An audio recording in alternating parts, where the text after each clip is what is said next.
You're listening to Dedication, Fans Remember the Bay City Rollers on TD1 Radio, 106.5 FM in the Central Borders. It's time now for our guest DJ segment. And tonight we have with us Stephan Galfas. Stefan is a producer, composer, manager, musician, mixer, and recording engineer who has worked with many acts, including Cher, the Allman Brothers Band, Meatloaf, Good Rats, among many more, and a Grammy nominee and a 9-time Native American Music Award winner.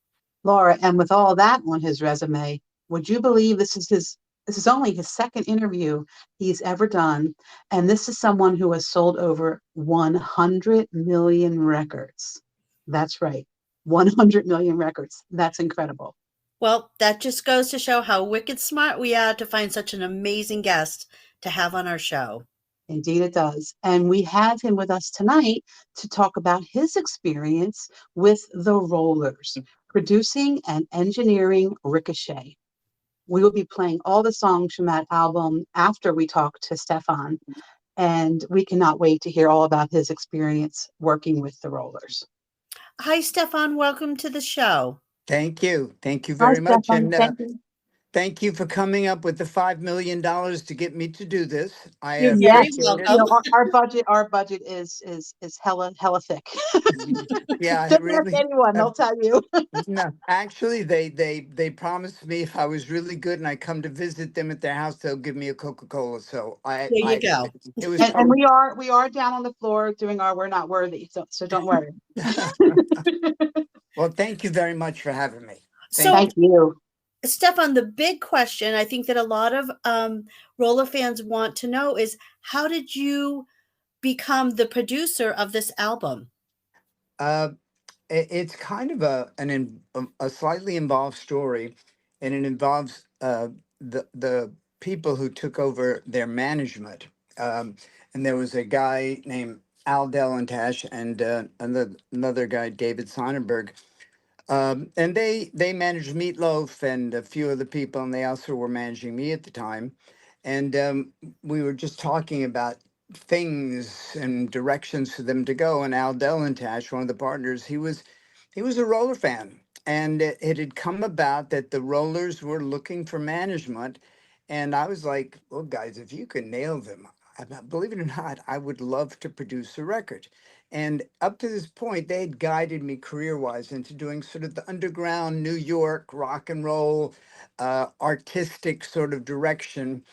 Um, where I was really good at taking those artists that people didn't pay attention to and making records that people would buy.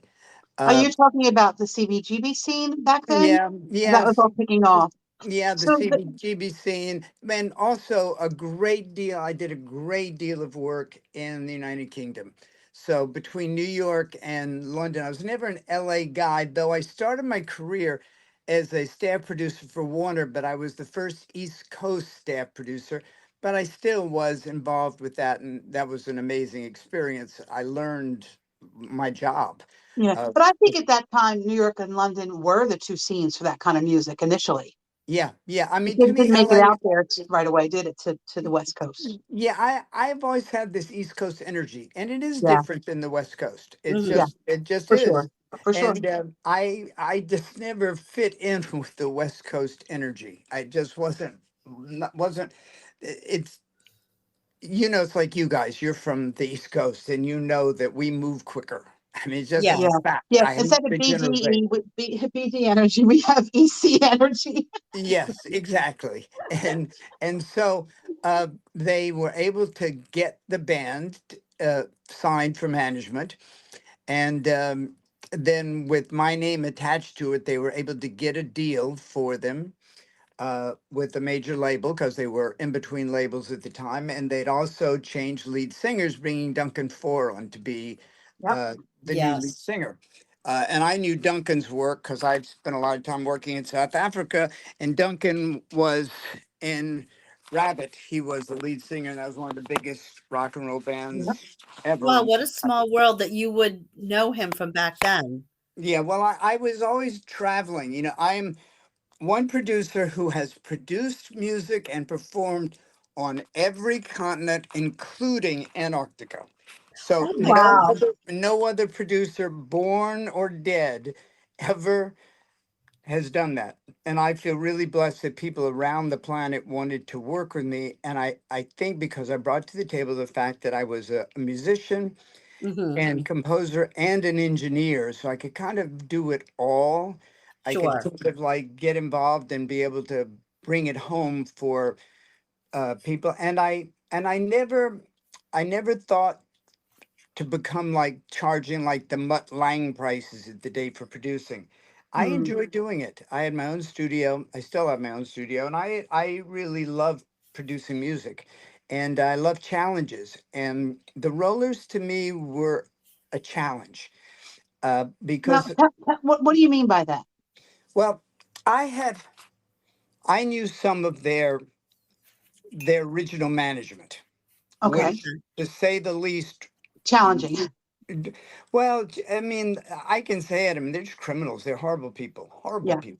Yeah. And I think that that's been played to death. In fact, too much. It's taken away from the talent of the Rollers, and that most of the stuff written about them has been about the That. abuse, Yep. emotional, Yep. Yes. sexual, every Yes. type of abuse. Financial. Yep. Yeah, and just because they were just super nice guys. They were just country boys from Scotland who spoke Yeah. Gaelic as well as English, and but they had this amazing magic. And I I think anybody that can forget about write, just perform Saturday night. I mean, that's genius. That's Yeah. genius pop music. And it shows. It's still contemporary. Play it now, it doesn't sound dated. Yeah. And True. and I also thought that they were just handled so poorly to be teeny bop completely with the short plaid pants, and all of which, once I met them, I understood they hated all of hmm them. They really took music seriously. So I met them in New York, and we hit it off right away. Eric and Woody were just amazingly gifted players. Uh, and Duncan, I knew his vocals and his singing ability, and a good person, a really good Yes. person. He's a And wonderful man. oh, wonderful man. And I mean, I've been with them through the worst of the worst. Uh, Same. Same. uh-huh. Yeah, I got the Rollers at the lowest point of their lives, Mm. and actually had them move in. My studio was in New Jersey, and actually had them move into a house rented in New Jersey.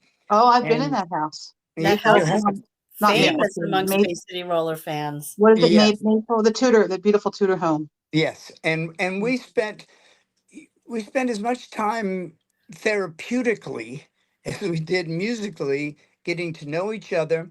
And we set up and rehearsed in that house, and I went every day and night for maybe month and a half, maybe 2 months, rehearsing and building their confidence back in their ability. Mm. But I connected with Derek is a great drummer, Alan, great bass player. I mean, I connected with them as well. But Eric and Woody and Duncan and I, we just formed real close friendships to the degree a producer can. Because hmm as a producer, I have to be careful. My job is not to be their friend. Right. Mm. Mm. My job is to guide them. And I have told every artist I've ever worked with, I produced 104 albums. Uh, Everyone, if you want somebody who's going to produce hit records, I'm the wrong guy. If you want somebody who's going to produce great records, that's what I try to do. And they had been pushed so hard towards hit records, they'd forgotten they could just write great songs. Yeah. Yeah. Wow. Okay. And we went through probably 25 or 30 songs to come up with those on Ricochet. And let me tell you, there's some great stuff on that album. Yeah, I know you're going to play it later, but there's Yeah. just some songs that to mention. I mean, imagine I'm sitting in their living room and all of a sudden they play for me This Is Your Life or Life on the Radio with their bio or more important, doors, bars, and metal, which every rock and roll musician who ever lived relates to. Yeah. It was one of the most brilliantly written plaintive songs about how horrible the life of rock and roll musicians were during that period. This is before the advent of mega bucks in the business. Mm-hmm. Mm. Because the Rollers, they never got mega bucks. Their management did, they just didn't. They they Yeah. were they were just raped in every way. The management that they had who brought them to me really worked hard to put their financial life back together and were able to do that to a degree because I have to say Al was as into the Rollers. He also managed Meatloaf and Southside Johnny and the Asbury Jukes, so I produced and a bunch of other artists who were great artists, but he was passionate about the Rollers. I mean, he Mm. was at that rehearsals with me every night. Managers don't do that, but he believed in them, and it wasn't, and this has never been brought out, but the deal they got was not a big money deal. It was, okay, we'll do this because Stefan wants to do it and he's got these great managers. It wasn't because they thought the Rollers were something important. Uh, the Rollers were exactly that. They were. However, let me tell you, I remember at their house in their living room, bringing the record company when we had 5 or 6 songs ready. Mm-hmm. And everything changed when they went and heard this band play. Wow. Because if you think the band was good on stage, get them comfortable just in sweatpants and jeans in their own environment playing music. And it was the Beatles. It was that Man, good. to It Wow. was be in that that room good. must have been so special. Oh my gosh. It was like music. I mean, you know, my discography. So I've worked with every great musicians, Allman Brothers, Grateful Dead. I mean, I've worked with these brilliant musicians. The Rollers were right up there, and I rate them like the most musical album I ever did was Jack Bruce and I worked together for many, many years, and I produced I Always Wanted to Do This, which Jack Bruce did with Billy Cobham and some Clem Clemson, some great, great players. Mm. David Sanchez. It was an amazing album, most musical album ever. And people say, "What are the 2 most musical albums you ever did?" I go, Jack Bruce, I always wanted to do this, and Ricochet. And do you want to know Wow. something? Jack was a Roller fan.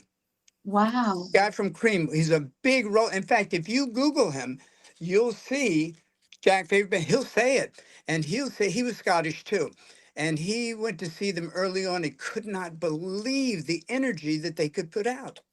You know, Stefan, Amazing. they get a lot, or they've gotten a lot of flack in the past, and it has come up even recently, believe it or not, where people are insisting they didn't play on the records, they couldn't play. I mean, everything you're saying just blows that out of the water. Well, I just have one word to that, and if it gets beeped, it gets beeped. Bullshit. That's all. Yeah, we'll Let, beat part of let, that, let but we'll keep the bull in. yeah, yeah. But I did warn you to beep it. I did do that. That's quite all Yes. right. We're But happy to bleep.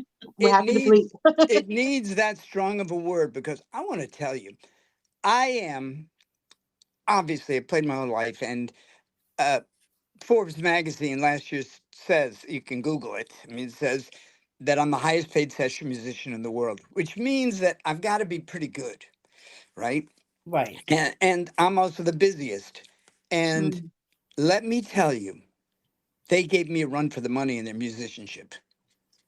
Love Wow. hearing that. I mean, we know that. Yeah, The fans knew that.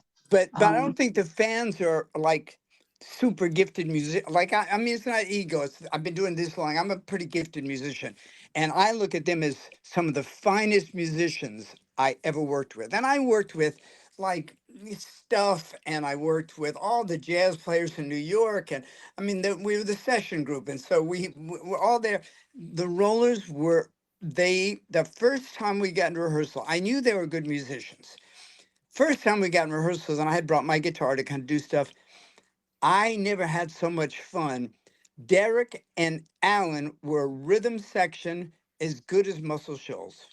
Wow. Whoa, I love that Oh, comparison. And I worked Stefan, at, you are singing my, you are it, man. I well, love it.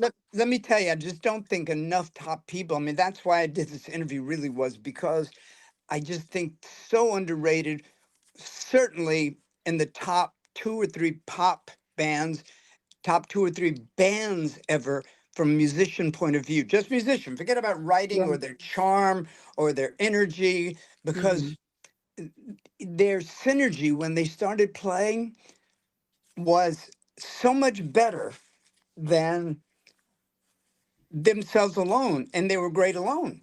But when you Mm, Yeah. put them together, some magic happened. it was And I'll magic. tell you what was really special. Duncan absorbed that, did not try to convert it to be the Duncan 4 or the Rabbit Show. He Yes. became a roller. Yep. Yes.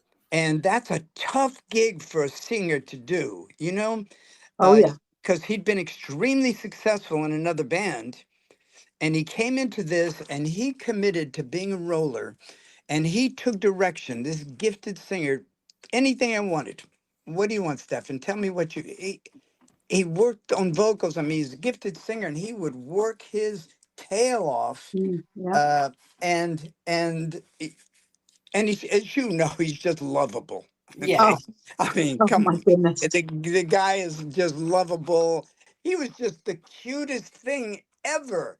I Yeah, mean, he's lovely. yeah, He I is mean, so warm and lovable and yeah, loving. yeah, Yeah, and we're absolutely big fans of Duncan. Definitely. and let me tell you, it's the kind of guy you hate because then you got. I went locally. We'd finish recording, go to local bar. You don't want to go into a bar if you're a guy with Duncan Four, okay? You don't, because you might as well wear that cloak of invisibility from Harry Potter. Okay, Yeah. it's like you just, why are you there? You know what I mean? Stefan, couldn't you have converted that into like him being your wingman? Or come on, you could have used. Nah, he was too Yeah, cute. You know what I yeah, mean? I know. I He guess. was way too cute. It's like Mm, he's like, no, but he was just good people. And there was all the nonsense about, and it, to me, obviously, I'm in the music business, gay, straight, doesn't make any difference to me whatsoever. But the Rollers were not gay. They were not gay. Trust me, they were not gay. And this is also, somehow it was considered back then a blemish. Now no one would care and right, wouldn't care. right. But Right. back then it was like this dirt. Yes, those they were abused, but being abused and raped is not your choice. And it doesn't make them better or worse. It's just more of what was invented to downplay their skill sets and talent. Oh, And Mhm. absolutely. It was all about the image. It was not yes, about the music. yes, Yes. and the fact that they were country boys from Scotland, which is what made them to me so brilliant, because they weren't distracted by any of the modern stuff that other musicians were. It was kind of like the Beatles. They were blue collar. Yes. I mean, Yeah. they spoke Gaelic. I still remember when you're recording the Gaelic words that I needed to know. Yen mer, one more. Let's do one more take. Yen mer. Mm. It's and they were real distrustful of me for the first few weeks because I was American. Mhm. I was a quote unquote big name producer.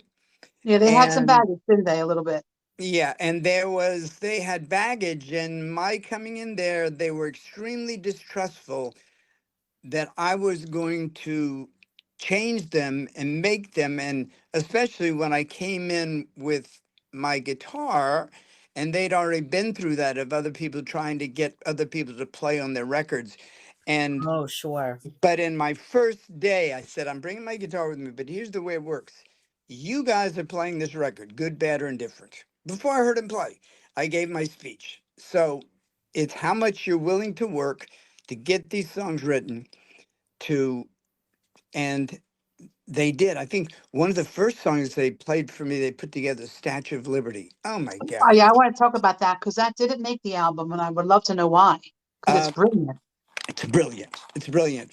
That was, that came from the label because it was You mean the felt to, decision not to use it or the song itself? Because no, to not to use it. Okay. Okay. Yeah, the choice was made not to use it because there was fear of repercussions because they weren't American. And Statue of Liberty is really about the good and the bad of Yeah. America.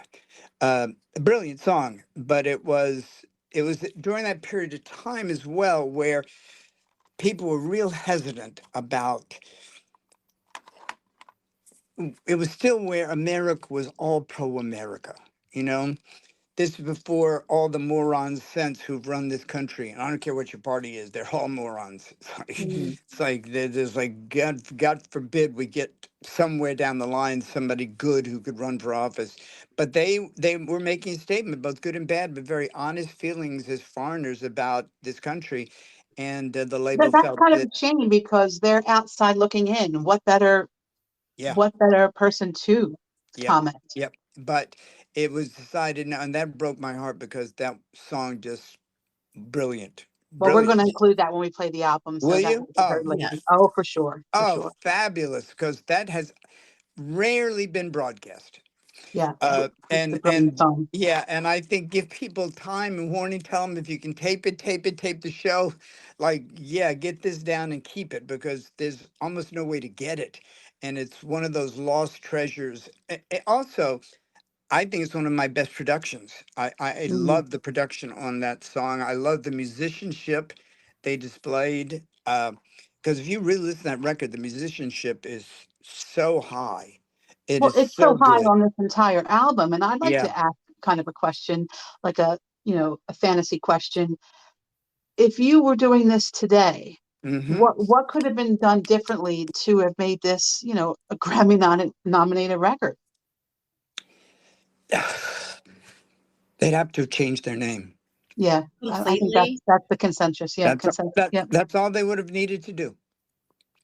and just Be- a whole new band without any of that.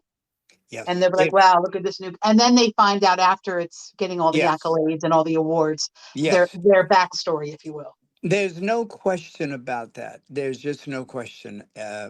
The uh, the label, when they heard it, were astounded. Nobody could believe the record.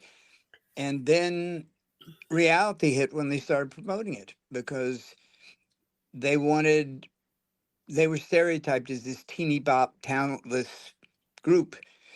And and all of the negative stuff was coming out at that time as well. All the press was starting to come out about Tam and all this nonsense that had been going on. And that embarrassed the group and impacted their confidence tremendously Wow. because because yeah, it was devastating psychologically. While we were doing the record, these articles came out. Uh, Mm. and you know that stuff, that kind of dirty laundry being made public, press doesn't realize what it does to the victims. Oh yeah. Oh, true. You know, and they were victims. They were trusting, good people who were. It just makes to this day it makes me extremely angry what was done to them, Hmm. uh, because they were really just good. They are really good people. I mean, Hmm. Yeah, end of definitely. story. That's what they are. They're just good people who are And super great talented. musicians. Oh yeah, I mean that. I think these people have really gotten pissed off at me. I think they are the best, musically, the best band that ever came out of Scotland. And let me tell you, I've gotten hits from it, and I say they're in the top five to come out of the United Kingdom. And I have gotten Mm. grief for having made that statement before, and I'll take the grief because I stake my rep on it. I've worked with the best, and they are part of that. And I just hope that a few people maybe can understand that and maybe re-listen after hearing this interview and think, yeah, yeah. I tell people, really, go play Saturday night. Go on, you play it. Just see if you sound like the Rollers. It's real Mm. simple. Go play it. You listen to cover bands who do it. Have you ever heard a cover band come close? No. No, no one comes Well, close to them. they can't come close because there's an interaction and an energy. And Eric has a way of playing guitar Oh, that's yes. completely wrong, technically, and brilliant, but you can't copy him. I would try, and I'm a good player, and I couldn't come close. Couldn't even come close. It's like he astounded me. He Yeah, he, astounded he me. was just born with the gift. I mean, Yep, he can Yeah, play anything pretty much. yep, He was just yep. born with it. You can't teach that. You Nope, can't change that. It nope. just comes out of his soul. Yeah, it's him and Woody. Woody too. Woody can play. Woody can play a tire. It doesn't matter. You give Woody anything, and he'll make music on it. I mean, and as a bass player, I mean Alan's good, but Woody is a bass player. I mean, he plays bass on a couple of these tracks. Whoa!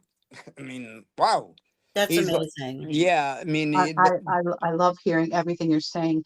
And I'm going to ask you some hard questions now. Let's talk about some of the songs on Ricochet. Is okay. there any in particular that you want to highlight, Uh, or as it's a I mentioned favorite, maybe? before, I think Doors, Bars, and Metal. Yeah, that's a great Uh, metaphor for the music industry and the yeah, prison that you're in. Really, you're yep. boxed in. You're in a prison, a Have you sense. seen the video that goes with that? Oh yes, Yes. definitely. Yes, yes, which I Oh, think speaking of was videos, do you want to talk about Ride? How about talk about that for a little bit? That's controversial in some aspects yes, of the fandom. yes, yes. It is controversial, and it's like I don't like to interpret songs for artists, so I don't like to discuss their meanings or whatever because the great thing about music is that everybody hears what they want to hear in it. But Very again, true. Ride is an extremely intelligent song, too intelligent to be a pop single. Though they went with it and did a video, I don't think people understood it. I Yeah. don't. Uh, Now more and more people, and I get fan mail from crazy roller people all the time, and they're wonderful crazy people because not a lot of the artists I've worked with do I 30 years later get fan mail, um, and they're starting to understand as they've also gotten a little older about the depth. Hey, Yes. what about No Doubt About It? I mean, Hmm. Yeah. come on, this whole record, even Roxy Lady, Where the Boys Are, Where the Boys Are, oh my God. So I good. mean, yeah, and what does that encompass? Where the boys are. Yeah. Uh, it's really all these cryptic references to the abuse. Yeah. Uh, Brilliant and courageous. Just they had such courage to be this painfully honest and open, and it really hurt them when the negativity came back about it. Uh, they were Because really no one of import was going to take this seriously. no, no, no. That's really too bad. Yeah, but you say that, and then you look at things like Jack Bruce. Come on, one of the most serious musicians ever born. Why was he a roller fan? Yeah.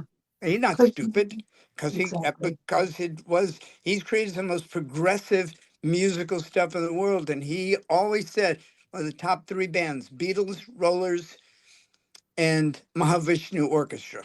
Strange Mm. combo, but those were his three bands. It's And they like have one thing in common: they're great musicians. they're great musicians. Yeah. Yes, yes, they're great Talk to us a musicians. little bit about the instrumental Ricochet. Oh, yeah, well, that was I wanted to do an instrumental because I wanted to show the musicianship. It sure does that. Yeah, yeah. Come on, how many players could ever play that? Now, was that Very led few. by any of the rollers in particular, or just completely a oh, can't It, speak, collaboration? I would say everything was really on this record. I think Derek and Alan put in their comments, but they knew their roles. And it Hmm. was kind of like the Beatles. To me, George and Ringo knew their roles. Yeah. And the Rollers, Woody and Eric had this love-hate relationship that was more love than hate, but they were competitive, and that's what made things.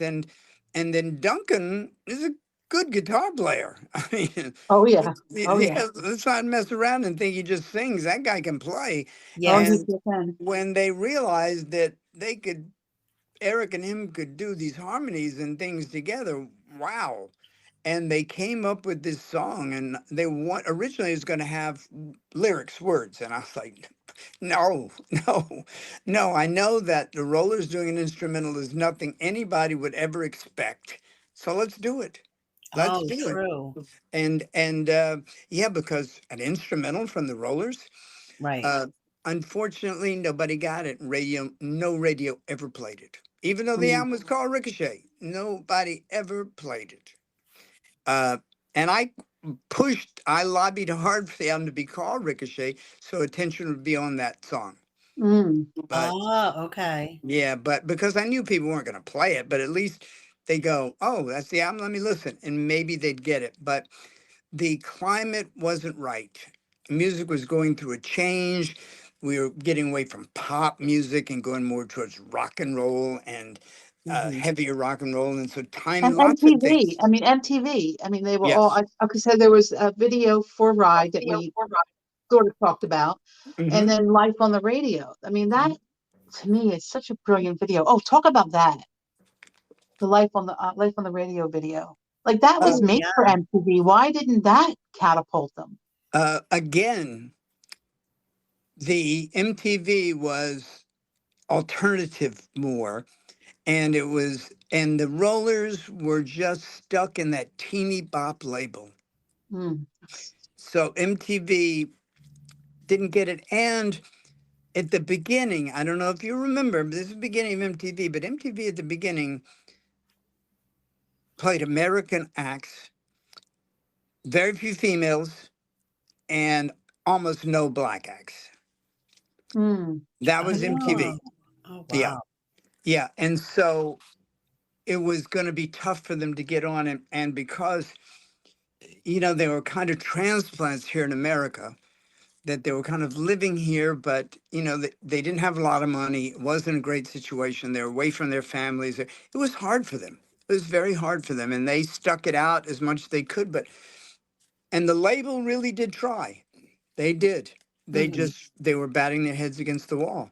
And it was a heartbreak for me. Um, Eventually, the record made money, but Japan really helped that. Uh, yeah. yeah, in Japan, the record was huge. And in Japan, Ricochet was a big radio record. Oh, that's Mm, amazing. Yeah, well, the thing is, people forget that there's a music business outside the United States. Also in Australia, it was big. Scotland, obviously, it did well. And Germany, it did really well. And Italy. France, nothing. Spain, nothing. Um, Ireland, nothing. And what? Interesting. Well, a Scottish band in Ireland, I don't think it was, even in the biggest of times, the Rollers were not as big in Ireland as they were in the UK and Wales and in Scotland, Hmm. because that is just the way it is. You know what I mean? Right. It's like here in America, there's the North and the South. Okay, and you yeah. know what? Yeah. That ended years ago, but no, it didn't. There's still the Mm, North and the South. There's still mm, Yankees. We're Yankees. Right. I live in Charlotte, North Carolina now. I'm a Yankee. Right. I'm a Yankee. I have my recording studio here now. I'm a famous Yankee, so they like me, but I'm still a Yankee. And so it's and I put yeah. famous in quotes.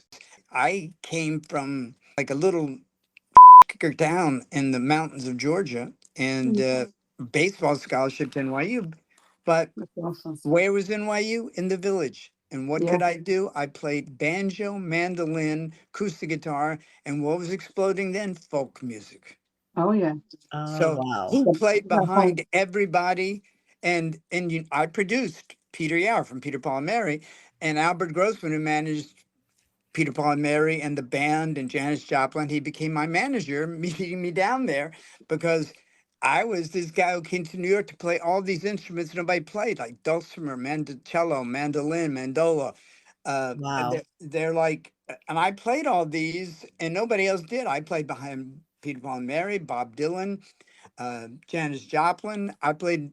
Albert put me with all these people because I could just jam. And so at NYU, I was going to school, playing baseball, and every weekend I was out playing in all those wonderful clubs down in the village. So were you down at Gertz, Folk Yeah. City? Oh, yeah. Are you kidding me? I And played. an artist I'm a big fan of, Steve Forward. He was a folk artist who came from the South and moved to I New know, York City. I know Steve. Oh, Yes, all I right. know Steve. Now we got Yes. another mutual friend. Well, I Yep. mean, he opened up for the punkers at CBGB's. He Yes, was the he opening did. act. This guy with a harmonica and a guitar and a pair of jeans and a jean jacket, Yep. Yep. and and anything went. So you must know Danny Fields then. Oh my God. Yes. He's a Wow. good friend to us as well. You know, Really? oh yeah, oh yeah. He Oh, did. He came to one of our events in if 2015. you communicate with him at all, would you please tell him that I sent love and give him my connection, my phone numbers I and will stuff? be so happy to do That that would be for you. great. Tell him that we were talking. I haven't spoken to Danny in so many years, but we were so close in that scene down there that it because I was the guy that could play, but I didn't want to be in a band. Mm. I wanted to play behind people. You know. Yes, Right. yes. It's like I wish I knew how close New York City was to Philadelphia, but I was still a young person. I didn't know. I would have moved there because that was totally the folk rock movement is totally my John, as we say in yeah, Philly. yeah, mine too. I mean, Yeah, I love it. yeah, And that's you may be interested to know that Eric Faulkner has a very big catalog of folk music, his solo music. I'll be happy to put you in front of that. You can yes, get I'd a lot love of his to. catalog for just, a tip. You don't have to pay for anything, but it's nice if you give him a tip. I'm sure he'd No, appreciate no, that. But I and, take care of artists, and if you can connect up with him and give him my email and stuff, tell him we lost connection. I'm sorry, but I would love to just be in contact. hey, Uh, this is what we do, Stefan. This is what we do. We bring people together. We love doing that for Yeah. that would sure. be Now, great. I want to get back to Ricochet for a minute, and I want to talk about Set the Fashion for two Okay. reasons. The song and what was going on with their fashions in those two videos. What Okay. was like the concept? Well, you don't know the concept of the song because they wrote the song, but Yes. bringing those two things together. Um, you know, Because the there were some rollers, choices. There were some choices. yes, and the rollers were always 1 foot in fashion, 1 foot in music, and they like that. But from my position, I stayed out of all that because I was interested in the music. Hmm. And so I thought that set the fashion. I loved the message in the song. Yeah. I really loved it. The video, did I love the video? No, no. Uh, I just think that it was a little too trivial. I think Set the Fashion was a lot more intelligent than the video. That's my personal opinion. I think Set the Fashion was a statement about how screwed up our priorities are. Mm, for sure. Oh, That's really what it Sure. was about. That where fashion over substance, and that Yeah. was really what that song was about. And then the video was an example of fashion over substance. And I just Mm, thought, because as a producer, I've got nothing to do with videos. I mean, nobody asked me about that. right. It's like that's the label and management. The last thing that they want is to talk to a producer and get somebody else's opinion in the mix. You know what I mean? that It's makes like, sense. That makes yeah, sense. yeah, they So no interest. So Roxy Lady is led by Eric, his vocals. Yes. Um, was that something that he wanted, or was that something that you suggested? I wanted him to do a vocal on the record. It was a good choice. Yes, Yes. and just and I said, look, in the Beatles, even Ringo sang. It doesn't put Duncan down. It doesn't, No, but of course not. it's not a put down. It's not a competition. But I happen to like the way Eric sings. Okay, now I get Duncan technically and emotionally is a great singer, but I think Eric is a great singer too, but different. Mhm. He's Definitely. more personal, more directly personal. He's more directly connected to his inner being.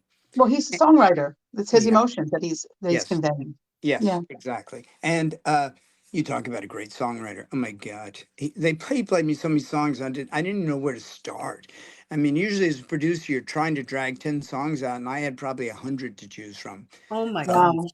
they just So he could just besides that Statue of Liberty Fair, were there any others that didn't make it that kind of stick out in your mind that you wish I did? I don't remember the names, but there were choices we had to make, and we rehearsed, oh, probably 4 or 5 more songs that made it to the album. And then the final choices only came to management and record company, unless everybody had a major thing. But we were rehearsing and we liked all of them. So at that point in time, yeah, I would have chosen a couple of different songs, but I was not unhappy with the songs we had. You could only put 10 on a record. I mean, back then there were actual albums, and so you were limited technically with what time-wise you could put on a record. Uh, and so, yeah, personally, but as a producer, you have to be careful that your personal taste doesn't override what's best for the band and the record. So, if I personally like something, but I don't feel the band is as invested as I am, then I'm not going to push for that. As I said, I don't make hit records. I've been blessed that my records sell. I try to make great records. That's You what make I art. try. You make Uh, art, Stefan. that's well, yeah, whatever art is, that's what I try, and it's kept me well. And that I mean, it's 50 years I'm doing this, and last year was the most successful year of my career. Think about that; is insane. Mm. That's Um, amazing. and I'm just thrilled that people think I'm relevant still. Oh, Um, yes. as my daughter says, and my son's dad, how many other people, when they ask, "What's your dad doing?" You say, "Guitar player," and then you have to explain, "No, not in a wedding band. No, he actually plays." And then I said, "What do you do?" He said, "I don't say it." He says, "I just say I don't know." He makes money. I'm like, okay. It's like I been blessed with a career. I mean, sold over 100 million albums. So Yeah. I'm not poor. Even getting ripped off by record companies, you get to a point where. But I do so much stuff, free recording, free mixing, free. I am really all about. I have an amazingly beautiful studio. I stay really busy beyond belief. I'm booked up right now through July, uh, and doing things that I love. I don't care because now there are no more albums. The world has Right. changed. Yeah. You remember people had stereos in their houses, and Oh, yeah. remember when The if good I old asked days. you, yeah, and I could ask you out on a date and say, "Hey, you want to come to my house and listen to new Beatles album?" You'd be like, "Yeah," and we'd just Yeah. sit on the couch and listen to the Beatles album. Imagine doing that today. If I called a girl and said, "You want to go? You want to go out? Yeah. What are we gonna do?" "Oh, I don't know. I thought we'd listen to a Rollers record I made." "Oh, Yeah. well. Oh, forgot I have another appointment tonight." You know, it's like the world has changed. Music is passive now. So, Stefan, before we wrap up and get into the Ricochet album, do you want to tell our listeners, like maybe something that you're working on or someone you're working with right now and what's going on Um, in your life today? yeah, I got a couple of really interesting projects I'm working on. I'm working with a group called the Reptiles from Brooklyn, New York, and we started making a record 40 years ago. Wow. And Wow. things got in the way. They were one of the biggest bands in New York. They were a house band at tracks. And then just life got in the way of everything, and the deal fell apart, and we just got separated. And we reconnected about a month ago, and they're all friends and still together. They're still making music, and it's brilliant. And I'm going to be doing a record with them, and they're in their 60s, and this will be the first album. This is because the Reptiles to me were the one that got away. They were Mm. beyond belief. They're kind of like New Yorkish. They're definitely New York, but they're deep blues, soul music, and brilliant guitar player, lead singer Frankie Sampietro, and the guitarist Tony Zunicola, Bobby Gallagher, the drummer there. Bobby is like he's like Muscle Shoals. The guys Mm. like they just from New York, but they had that Muscle Shoals, that down south thing that Yeah. I'm from the south and I've got it. So yeah, actually, this is really exciting because it's a 40-year gap, and the music they're writing now is better than ever, and they're unbelievable. So yeah, the Reptiles is something I'm really looking forward to. I'm mixing every day for artists, I Mm. mean, Yeah. Yeah. name artists and all. And I can never say who it is because there's no more credits for records anymore, and the artist wants it all. But yeah, I continue to do that daily in my studio. but I've got this project with the reptiles that to me is it's exciting because it's so weird. It's a Yeah, 40-year that gap, sounds, that's Yeah. amazing. and Hey, it's just like we were together yesterday. it's never too late is the motto, is the Yes, motto. If we're still absolutely. breathing, it's never too late. Well, I want to Exactly. tell you, I mean, first of all, it's been an absolute insane pleasure meeting you and talking to you. But the reference between the Longmuir rhythm section to Muscle Shoals has made my life. I'm telling you, I just think Well, that is just the most amazing quote. Whenever I talk about you, that's going to be the quote under your name. Thank you so much for doing this. And please, we're definitely going to keep in touch. There's no doubt yes, about that. Oh, pun intended. absolutely. No doubt about it. Pun Okay, intended. well, here's what's important. This is my second interview in my career, and unless you guys and I get back together again, it will be the last because it was 20 years between the first and the second. I don't know if I'll be around 20 years from now. So Well, yeah, and let's be this is honest, Stefan. No one could top this. no, no one could top it. This is like, yeah, it was fun. I was petrified, I have to tell you, totally Oh, you petrified. were? Oh my gosh. I Yes. think we were the petrified Yes, ones. we had I some was nerves for I sure. just don't do interviews and like thinking, what am I going to do? Am I going to stumble? And you guys just made it like talking to a couple of great people. Oh, And Oh, thank thank you. you, You that, did an Stefan. amazing job. I just loved hearing your stories and your insights to this album and to the guys. It was wonderful. well, thank you very much. We're going to be in touch.